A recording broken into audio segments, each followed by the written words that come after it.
Tant'è che anche nel ballo loro vogliono rappresentare lo spirito della vendemmia. In realtà sono due balli in uno, perché si apre lento con quelle fatiche che si vogliono rappresentare di un giorno come quello della vendemmia, che davvero impegna tutti, e poi la gioia che il bicchiere di vino alla fine di un raccolto felice può accompagnare, dove invece il ballo si libera in vivacità e allegria.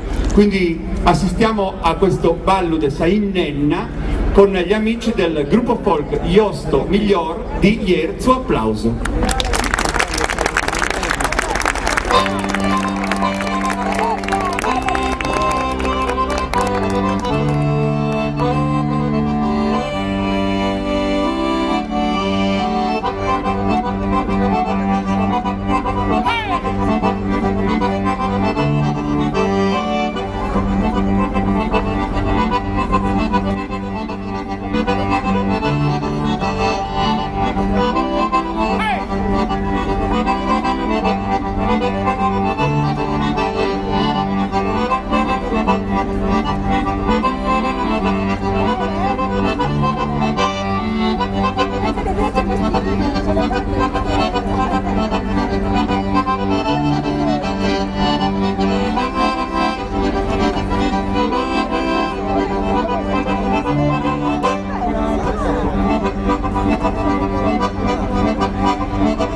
Io sto miglior, il gruppo folk di Jerzu, grazie a Stefano Ghiani che li ha accompagnati.